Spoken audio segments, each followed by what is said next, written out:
Hare Ram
Nitai Gauranga Jaya Nitai Gauranga Nitai Gauranga Jaya Nitai Gauranga Nitai Gauranga Jaya Nitai Gauranga Nitai Gauranga Jaya Nitai Gauranga Jaya Nitai Chaitanya Jaya Nitai Chaitanya Nitai Chaitanya Jaya Nitai Chaitanya Nitai Chaitanya Jaya Nitai Chaitanya Nitai Chaitanya Jaya Nitai Chaitanya Jaya Lakshmi Narasimha Jaya Ananta Dev Prahlad Narasimha Jaya Ananta Dev Jaya Lakshmi Narasimha Jaya Ananda Dev Prahlad Narasimha Jaya Ananda Dev Jaya Jaya Prabhupada Prabhupada Prabhupada Jaya Jaya Prabhupada Jaya Jaya Prabhupada Prabhupada Prabhupada Jaya Jaya Prabhupada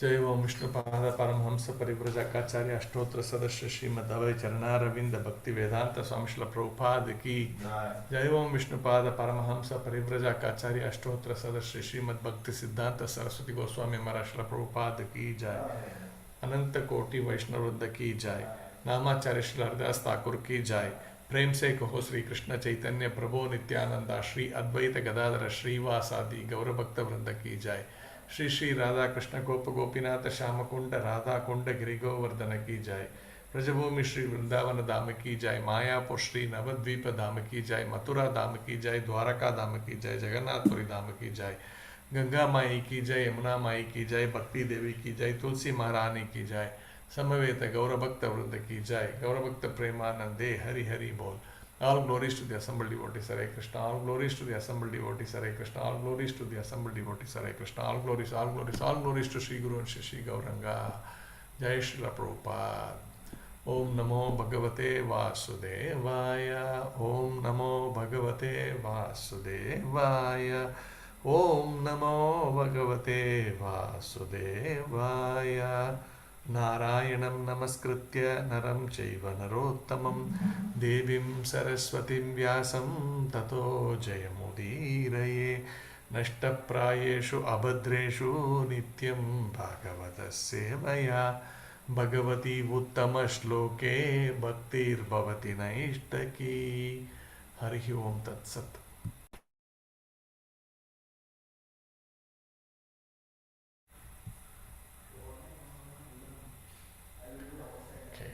So, Hare Krishna devotees, welcome for today's morning Srimad Bhagavatam class of ISKCON Seshadripuram. Today we will be discussing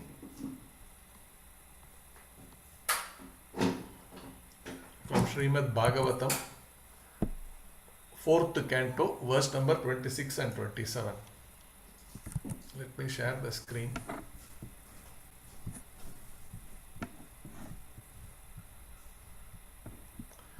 Okay, so I'll chant the verse. Srimad Bhagavatam, 4th canto, 9th chapter, 26th verse. Maitreya uvacha iti architah sa bhagavan atidishyatmanah padam balasya pashyatho dhama swam agat garudadvajaha. What the word meaning? Maitreya uvacha, the great sage Maitreya continued to speak. Iti, thus, architaha, being honored and worshipped. Saha, the Supreme Lord. Bhagavan, the personality of Godhead. Atidishya, after offering. Atmanaha, his personal, padam, residence. Balasya, while the boy. Pashyataha, was looking on. Dhama, to his abode. Swam, own, Agat, he returned. Garudadvajaha, Lord Vishnu, whose flag bears the emblem of Garuda. Translation and purport by His Divine Grace A.C. Bhaktivedanta Swami Srila Prabhupada Ki Jai. The great sage Maitreya said, after being worshipped and honored by the boy Dhruva Maharaja, and after offering him his abode, Lord Vishnu on the back of Garuda returned to his abode as Dhruva Maharaja looked on.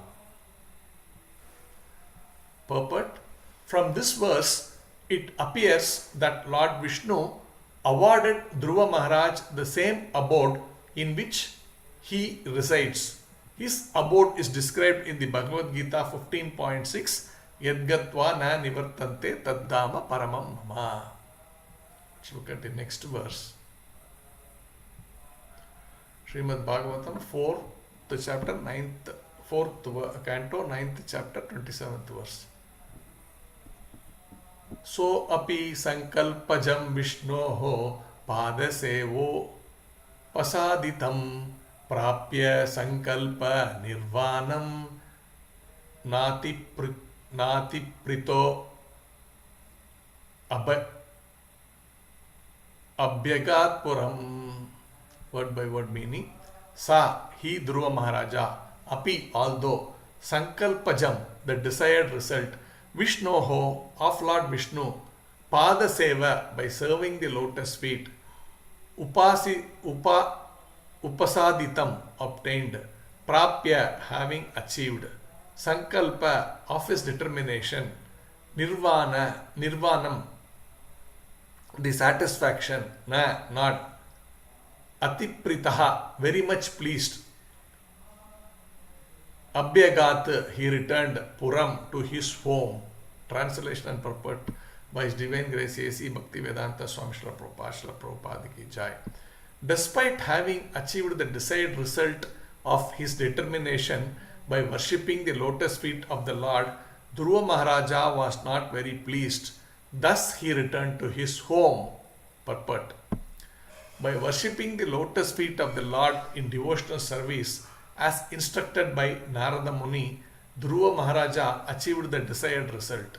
His desire was to get a very exalted position, excelling that of his father, grandfather and great-grandfather. And although it was a somewhat childish determination, because Dhruva Maharaja was nothing but a small child, Lord Vishnu, the Supreme Personality of Godhead, is so kind and merciful that he fulfilled Dhruva's desire. Dhruva Maharaja wanted a residence more exalted than any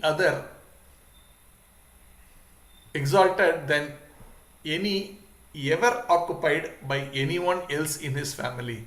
Therefore, he was offered the planet in which the Lord personally resides, and his determination was completely satisfied. Still, when Dhruva Maharaja returned home, he was not very much pleased, for although in pure devotional service there is no demand from the Lord, because of his childish nature he had demanded something. Thus, although the Lord also fulfilled his desire, he was not very pleased. Rather, he was ashamed that he had demanded something from the Lord, for he should not have done this.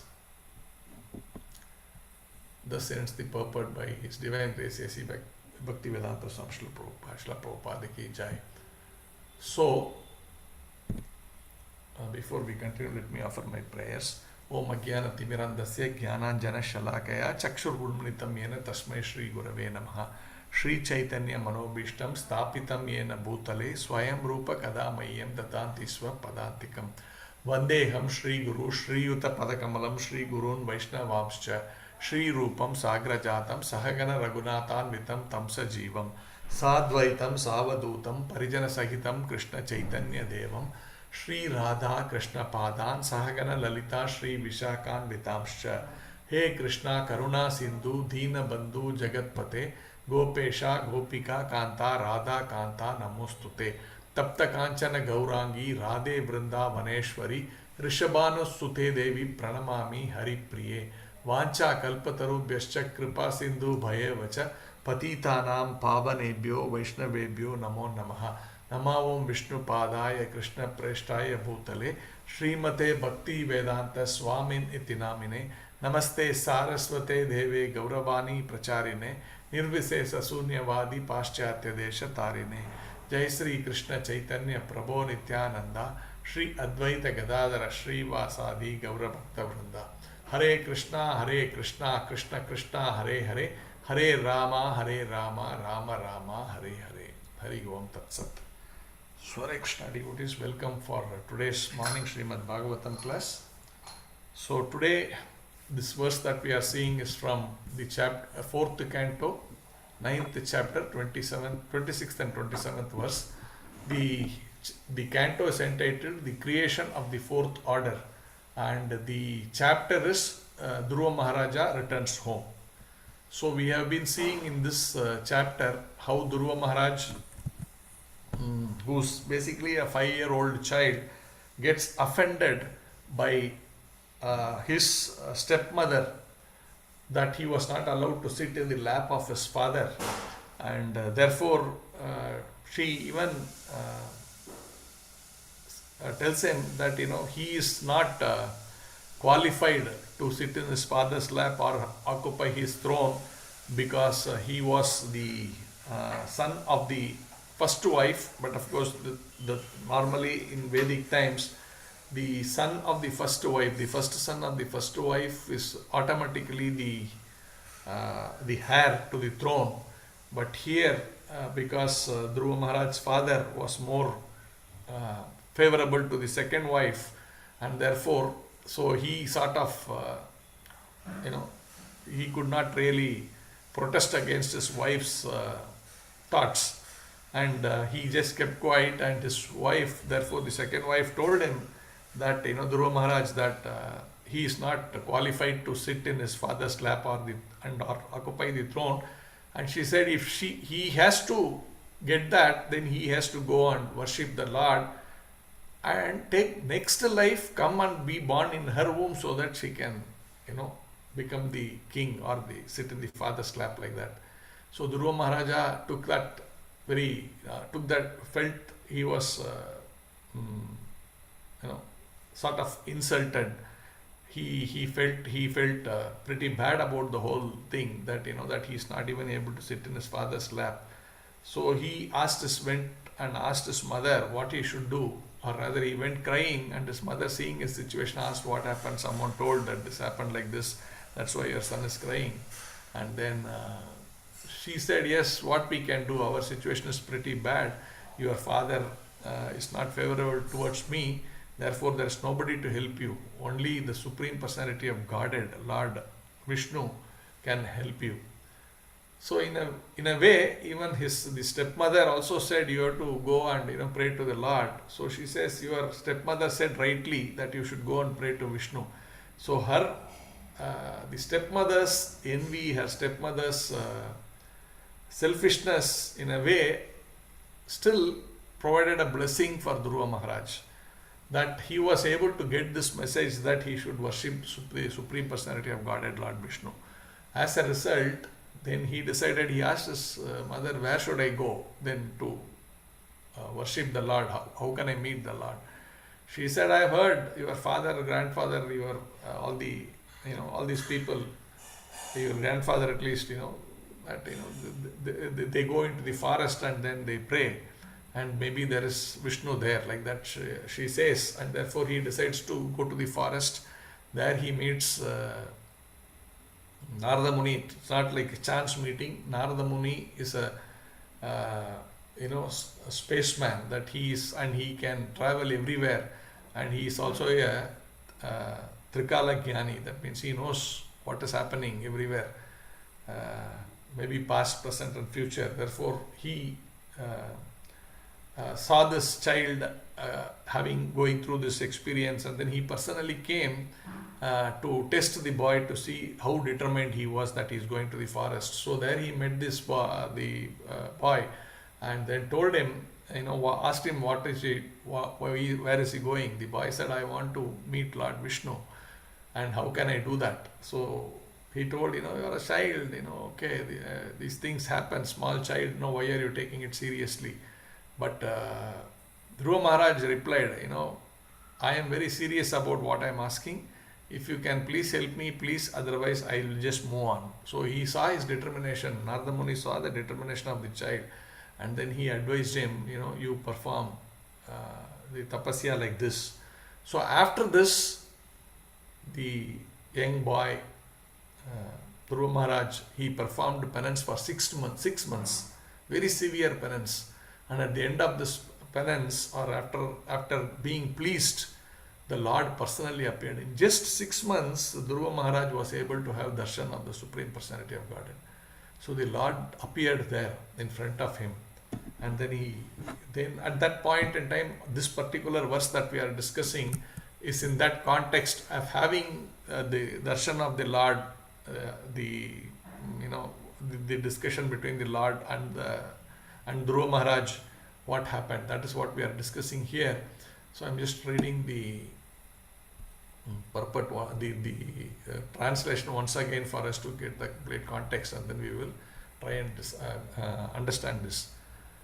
The great sage Maitreya said, after being worshipped and honored by the boy Dhruva Maharaja, and after offering him his abode, Lord Vishnu on the back of Garuda returned to his abode as Dhruva Maharaja looked on. So after this discussion, the Supreme Personality of Godhead, it is also mentioned that is already given him, honored by the boy's worship, the Lord gave him his own abode. That is mentioned here, after offering him his abode. And what is that abode? The abode, it is mentioned here, Prabhupada talks about that in the 15.6, Yadgatva na nivartante taddama paramam. So that place from where anyone who gets to that place, from that place one will start return. That place is mine, he says. And that place we all know is Goloka Vrindavan. Anyone who has reached the Supreme Lord's residence, the Vaikuntha planets or the Goloka Vrindavan, then from there the person never returns back to this material world, the place full of suffering, the threefold miseries that is there in these 14 planetary systems, but they are not there in the Vaikuntha Loka. So the Vaikuntha Loka is called Vaikuntha because Vaikuntha means there is no anxiety. Kunta means anxiety. So this place is actually full of Kunta, this material world, whereas Vaikuntha is a place where there is no material, where there is no anxiety. So that is the place where he was assured. But it is not simply that he told him that, okay, you will come to my place. But if you would have been following this chapter earlier verses, actually because he had these material desires that he wanted his father's kingdom, he felt insulted, all these things, the Lord actually understands. It doesn't need, you need to articulate everything to the Lord. The Lord sitting in our heart as Paramatma is completely aware that, this child has these desires inside his heart, and therefore he actually gave him the ability to live for 36,000 years. He gave him that benediction. You will live on this planet for 36,000 years.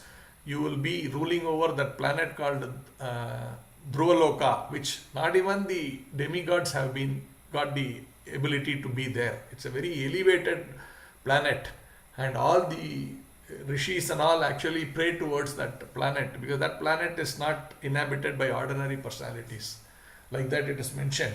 And he also gave him this the boon that in these 36,000 years your body will be as sharp as it is now. Just imagine a 5-year-old boy's body is very, very fresh and very strong. Now strong means that it is very new. That means it's very fresh. That's a better word to say, because as we get older, our senses become more and more blunted, right? Our tongue is not having that much sharp to taste things. Similarly, everything, our skin is not as soft and as sensitive. Like this, a child's 5-year-old body is very, very sharp and very fresh and all that. So he says all these 36,000 years, your senses will be very, very nice like this. That means that this, like this 5-year-old boy, and you will really enjoy this material world. Like that he told him. And Prabhupada also told enjoying in material world actually did not mean sense gratification.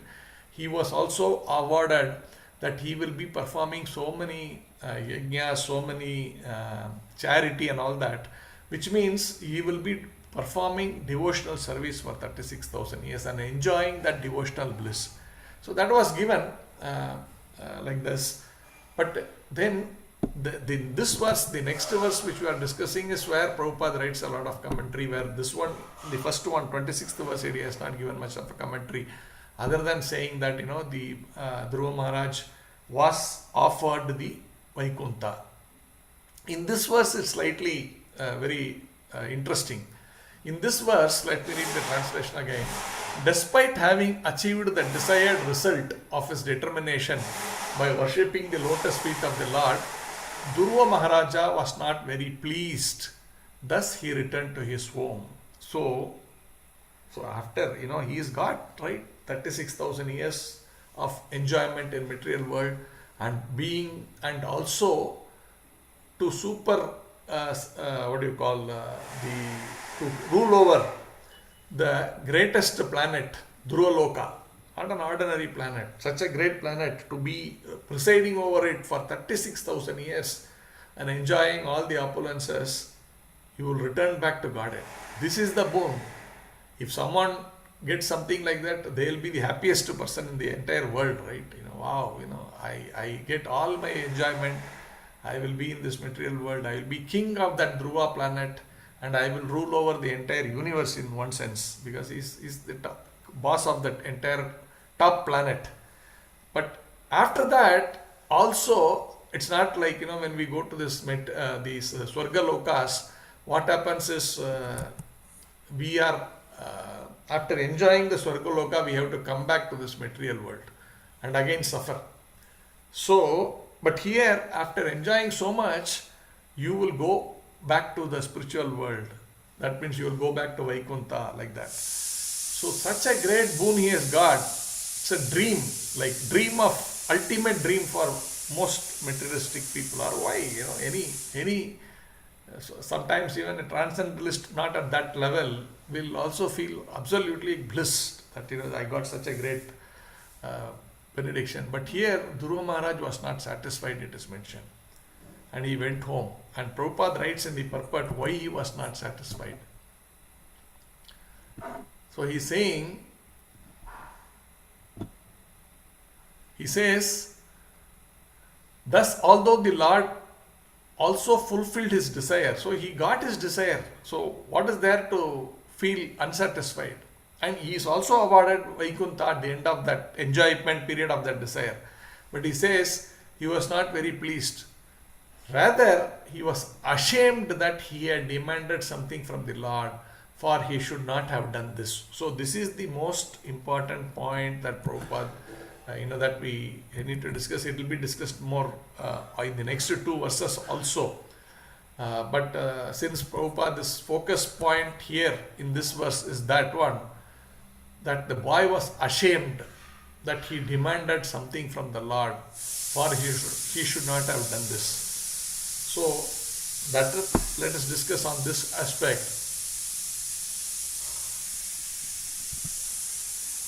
Why he should not have done this, that Prabhupada is writing that he should not have done this. When you meet the Lord, people, what do we do when we go to the temple?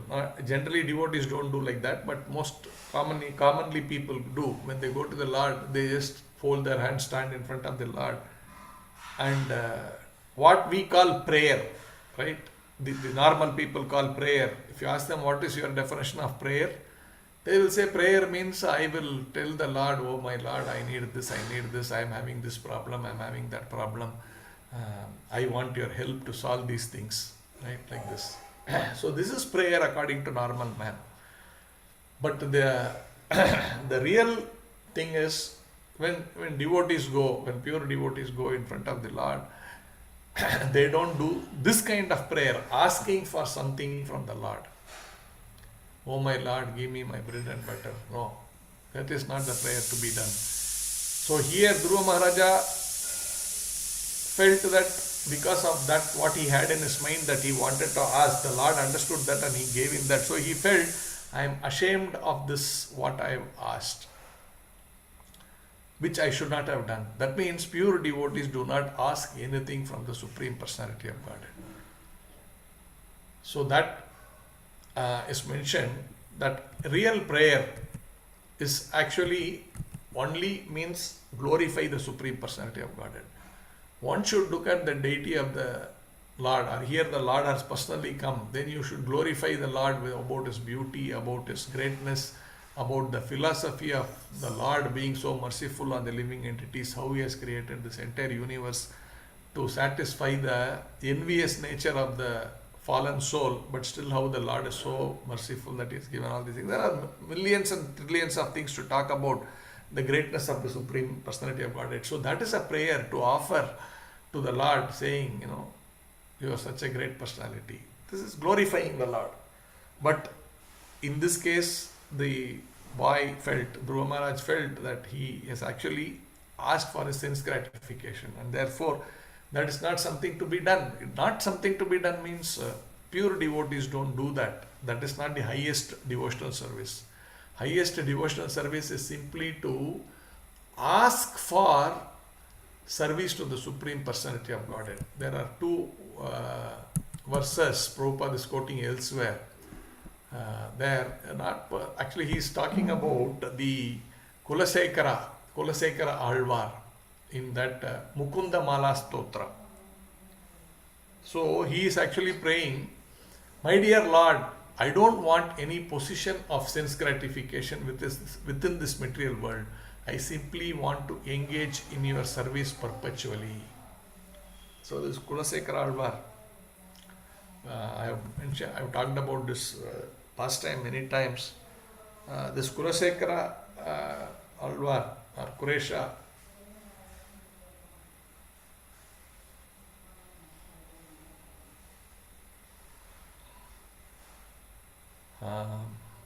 actually prayed this, that this is the mood of a pure devotee, that thank you, Hare Krishna.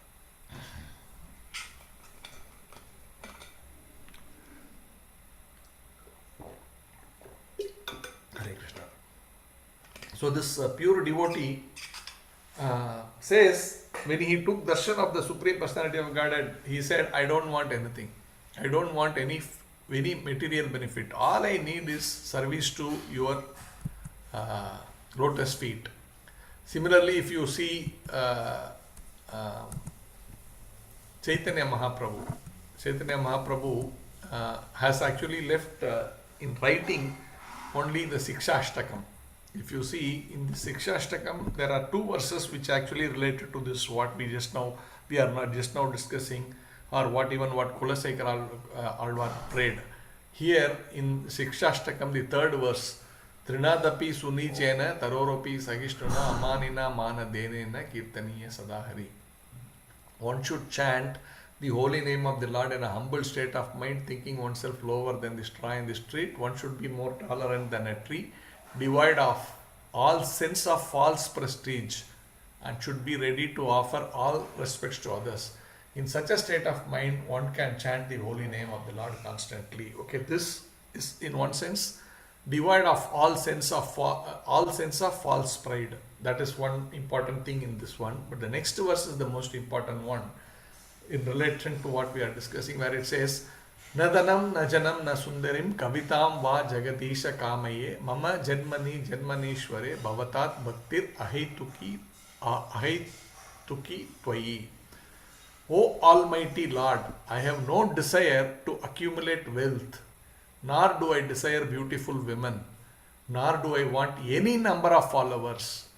I only want your costless devotional service, birth after birth. So this is the most important aspect of the prayer that any devotee needs to make to the Lord.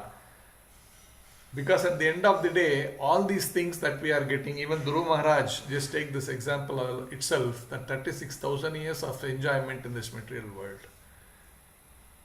So this, after 36,000 years, normally if someone is experiencing such great bliss, that still at the end of 36,000 years, Dhruva Maharaj will die. But fortunately for him, he is going to go back because Krishna has given Taddama Paramam Mama, he will come there, he is saying. But in normal circumstances, even if someone of us get 36,000 years of life, after that what? Okay, sir, I don't care. 36,000 years is enjoyment. Let me enjoy. We will think about it later. This is short-sightedness, right? Because that anyway, why 36,000 years? We have been living in this material world for millions and millions and millions of years.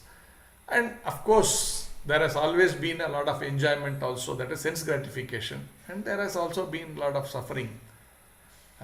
Everything is relative. So it's not like, only Dhruva Maharaj lived 36,000 years. We are also living for so many millions of years, but only thing is we keep changing the body. But we are still that same soul, and we have been experiencing this happiness and the distress also in this material world. But all of this is described as Charvita Charvananam. That means we are simply chewing the chewed. Therefore, there's no point in simply trying to enjoy again and again and again, because beyond a point, there's no rasa in that enjoyment. Because whatever enjoyment we have had in the different bodies, how is this different? It is all the same. Eating, mating, defending and sleeping. These four things has happened in different bodies. And these are the real great gratification for humans, right? Eating nicely, eating and, mating, the highest pleasure in this material world, all over the material world, right from the Swarga Loka to the Patala Loka. Indra, such a great personality. But he was so much caught up with this lust that he was all the time meditating on, this relationship with the opposite sex. So, and he got this, I don't know if you will call it as a curse or a benediction, that his whole body became the reproductive organ of the women. And then he felt very ashamed. Why is this like this? It became, all over the body, complete body, head to toe is only reproductive organ of the women, because he was so much into this thought of this opposite, opposite sex. Therefore, an indulgence in this activity, and therefore he got this one, and he felt very ashamed. And then some Muni, I think, actually then he transformed that into his eyes, Therefore, Indra is supposed to have eye all over the body. Just imagine. So from the Swarga Loka, even the king of Swarga, so much addicted to sex life. And if you go down to the Padala Loka also. So this is the highest form of enjoyment in material world.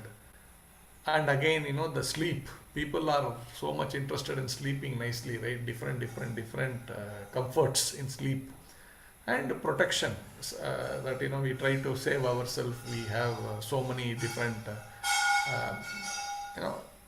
right from our job to give us security, to the home, to our society, where we build a kind of environment around us to protect us, all nice friends, relatives. We have these different contacts. Everything is to protect us, help us at a time of need. We create this kind of a web of protection, right, all around us like this. So this eating, mating, defending and sleeping, this is going on all over the world, and we have done this in different bodies, the same thing. So what is so different in this particular body? So it is Charvita Charvananam, that means chewing the chewed. But it does not give the satisfaction. So after so many years also, we are back to square one, taking birth again, and old age and disease and death. These four things we are going to face again and again and again and again. Therefore, what is the point of asking for something material benediction? So we should not be asking for any material benediction. We should be looking to see how I can serve you, O my Supreme Personality of Godhead. So that is the important aspect. So Dhruva Maharaj is feeling sad or ashamed that he went and asked for some basic material thing. After taking darshan of the Lord, that is the biggest thing we can do. Material things you can anyway get by looking at other smaller people also. Even for example, if I want some more money or some more recognition, some more honor, I can simply pray to my boss, and materially, if I'm working, I can pray to my boss, then he may give me a promotion, and that's a honor that I got into a higher grade in my work situation, and I'm also getting some extra money. So I pray to the thing, or there are different ways to, you want some health problem is there, you pray to some demigod. I mean, why demigod? First pray to the doctor. Oh, my doctor, please, I am suffering from this problem, please help me. The doctor will give us some medicine and probably the sickness will go away. So we can get that what we want. Or worst case, there is some more, the ailment is so bad, many people pray to these demigods. And the demigods cure them of their diseases. So many things are happening, right? Many people say now, if you go to, now Kumbh Mela is happening, 40 million people are taking bath in the Sangam, in the Prayag. So if you are really asked what is the thing, is that Amrita, when the demons and the Devatas, actually the Devatas were chased out of their, of their heaven by the demons. So there is the protection problem for the Devatas, that they had to live in hiding because the Asuras became very powerful. And then the Devatas were trying to see how we can regain our power. Then Lord Brahmaji said, okay, you should take the Amrita, the nectar, which will give you save you from death, like that, and you can get back all your fame and all your name, fame, the wealth, everything you can get back. So they sought the help of the demons themselves, because what they had to do is they had to do Samudra Manthan. That means they have to churn the ocean with a big mountain. Churning the ocean means you can't simply do with a churning rod, what we use for churning milk here. So that rod was supposed to be the big mountain, and during that process they need a lot of power. So they asked help from the demons. How can you ask? I want to defeat you, so you help me? No, not like that. So they asked, see, we are going to get the Amrita, and if we get the Amrita, we can both share, but lot of effort is needed. So why don't you come and help me to take this Amrita? So they had to churn. So both of them were churning, and then after a lot of churning, the Amrita did come out. And when the Amrita came, then the Devatas snatched it, took it, and then they started running. They were running for, I think, 12 days. In Devatas' time, 12 days is, 1 day is 1 year, our time. So they were running around for 12 days. And when they were running, naturally with a pot full of Amrita and demons chasing them, 4 drops of Amrita fell at different places. And these places where the Amrita fell, one of that is Prayagraj. So that place is where the Amrita fell, then that place becomes very powerful. So people who take bath there during this Kumbh Mela, any Kumbh Mela for that matter, then the auspicious time when the Amrita fell, there's some whatever that calculations are there, but that is the place where it fell, in that Sangam. And therefore, if you take bath there, it's like we are getting that Amrita. Therefore, our health, everything is rejuvenated, all your sins are eradicated like this. So why I am saying this story is so the point is,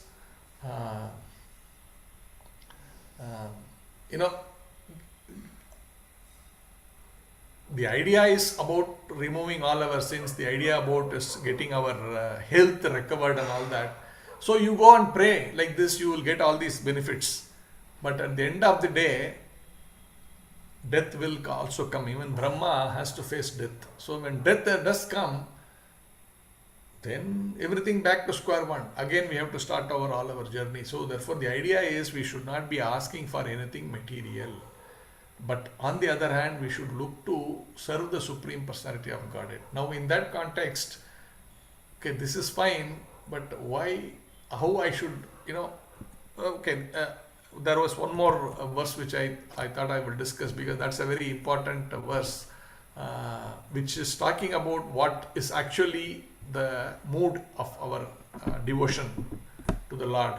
So this is in Nectar of Devotion, Bhakti Rasamrita Sindhu 1.1.1. That is Anyabhilasita Sunyam Jnana Karmadi Anavritam Anukulyena Krishnanushilanam Bhaktir Uttamam. So the meaning is, when first class devotional service develops, that means one comes to this point of pure devotional service, one must be devoid of all material desires, knowledge obtained by monistic philosophy and fruitive action. The devotee must constantly serve Krishna favorably as Krishna desires. This is the definition of how a first class devotee will be, a pure devotee will be. When you say first class, a pure devotee, how he will be, he or she, how they will be. They must be devoid of all material desires, knowledge obtained by monistic philosophy and fruitive action. They should be devoid of all these three things: material desires, knowledge obtained by monistic philosophy, that means simply trying to understand, speculatively trying to understand, philosophical speculation. One should not be having that.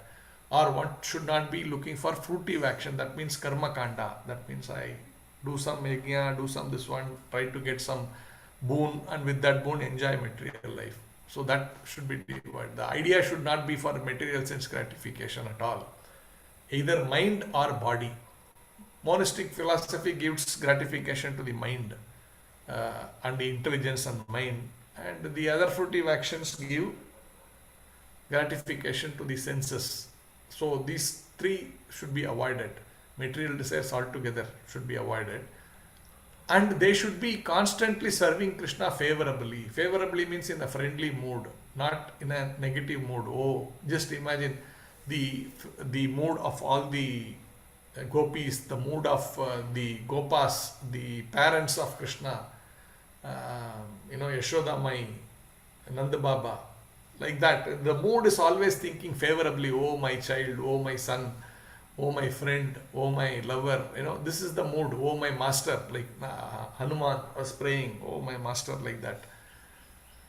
Arjuna, oh, my friend, like this. So the idea is, I just want to serve you nicely because you are my friend, because you are my child, because you are my lover. My idea is to serve you. I don't want to have anything as a reciprocation from you. I want to serve you. I don't want to take anything material from you. This is the mood. And then the question now comes is, how do I develop this mood? Right? This is the ultimate definition of bhakti. Bhakti Rasamrita Sindhu, Rupa Goswami has given this definition. If one has to come to this mood, how do we develop that? That we will quickly see. For that, the 9 processes of devotional service is given, and one who is able to take up these 9 processes of devotional service, or for that matter even one process of this devotional service, if you are able to achieve, we will come to this platform and for example, Shravanam, Kirtanam, Vishnu Smaranam, this remembering the Lord, Vandanam, Pada Sevanam, Dasyam, Shakyam, Atmanivedanam, these are the 9 processes that are given. If someone is able to take up the any of these services, whatever 9 services that we mentioned, then one will develop that love for Godhead. That means only when you have love, you do not ask for anything, right? The minute you are asking, there is a kind of a expectation. Oh, I want this, therefore I am doing this for you. All our material relationship are based on this expectation. I want this. To get that, how do I do this? So even if it is, for example, serving a husband or a wife, it's not pure love for that other jiva that I want to serve you, therefore I am doing these things. No, these is things I will do for you, these are things you will do for me, and therefore we will both cooperate and live serving each other happily. Similarly, between parents and sons, the expectation are there, that the son has a lot of expectation on the parents. Give me this, give me that, give me that, give me this. Parents, initially the child time there is no expectation, very small child, but after that parents start having the expectation. My son should study well, my daughter should study well, they should do this, they should give me fame, They should do very well in their life, that everybody, oh, his son, very good, like that. So it's actually a lot of gratification for me, because I will be glorified, my son is, oh, my son, like that. And of course there is also taking care of them when I become old, give me all my needs, like this. The parents have this, like, so this is like this anywhere. You look at your business relationship, your professional relationship, you are doing XYZ to another person simply because you are getting XYZ from that person. So this is all give and take, give and take, give and take. Therefore this give and take relationship is not out of love, it is business relationship. But real love means I want to serve you. That is real love. And that is what was defined when I don't ask for anything, but I simply want to serve. I want to develop love. And for that love, as I said, the 9 processes of devotional service will be very helpful. Shravanam, Kirtanam, Vishnu Smaranam, Sakyam, Dasyam, Vandanam, Padasevanam, and what do you call Atmanivedanam. All of these things, if you do, then it develops love for the Lord Godhead. And how do we develop that love? It is not like overnight. If I am simply doing Kirtana, that I will develop overnight love for Godhead. There are 9 steps. The 9 stages of bhakti is indicated also. First is Shraddha. That means as I am doing any of this service, or few of the service, or all of the service, I develop some kind of faith. That faith will become practically possible to develop with sadhu sangha. That means association with the devotees. As I associate and I am able to chant, I am able to do kirtan, as I associate with devotees and hear about the Lord, as I associate with devotees and do some service in the temple, because alone we are very weak, but when we are in a group, we get the strength of the group, then we get a lot of encouragement, we get more encouragement, we become enthusiastic. In that enthusiasm, our faith slowly develops. Then Bhajana Kriya, that means performance of devotional service, we discussed.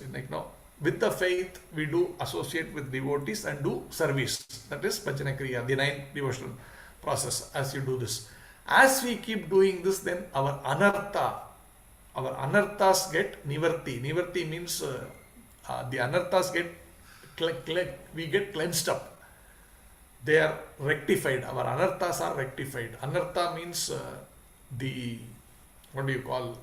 undesirable elements in our consciousness. So they get nivarti, which is basically this material contamination. They get rectified. So our senses are purified when we get to come to the point of anartha nivritti. The senses include mind, intelligence, and false ego. Through the mind we do so much of anartha, right? Body we can understand, right? We can do so much gratification with body. But mind, yes, with mind also there is so much anartha. I have envy, I have lust, I have this greed. Like this, many things are there. I get anger, so many things. These things are all from the mind. So these can be rectified, anartha nivritti.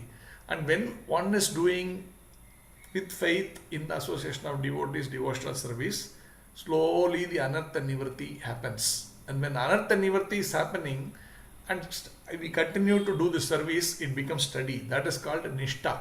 That means you become steady in your devotional service.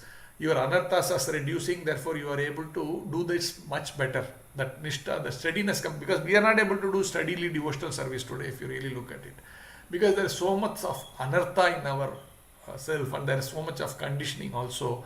But with these 3 things, Shraddha, Sadhu Sangha, and Bhajana Kriya, when we perform devotional service, our steadiness increases.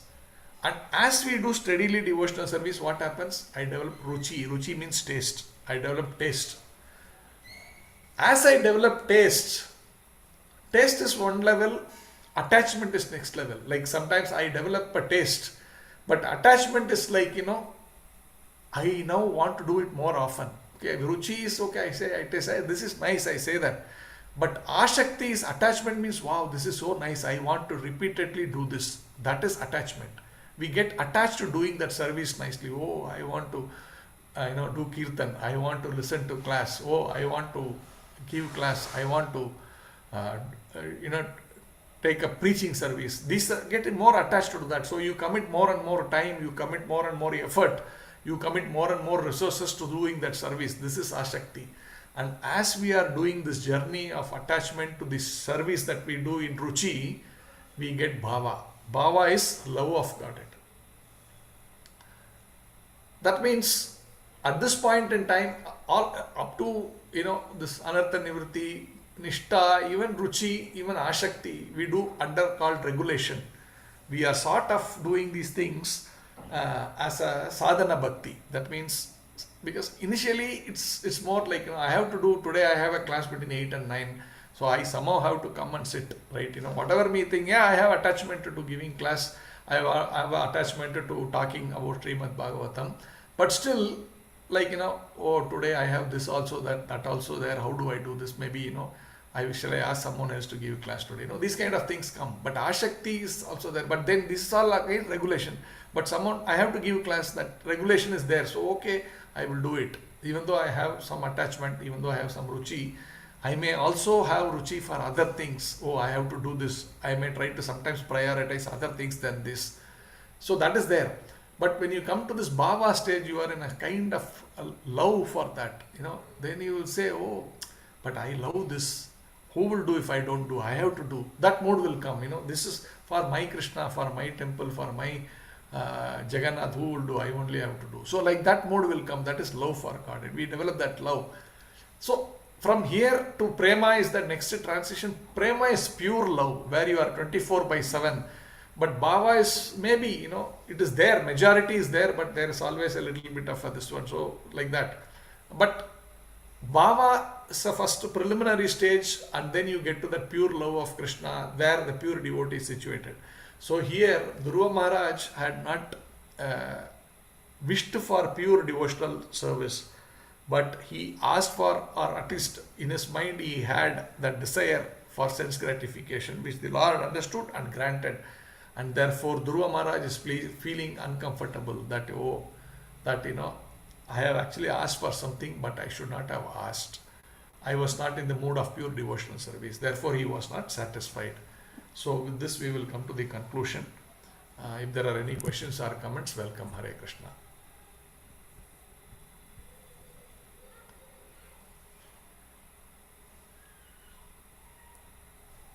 Okay.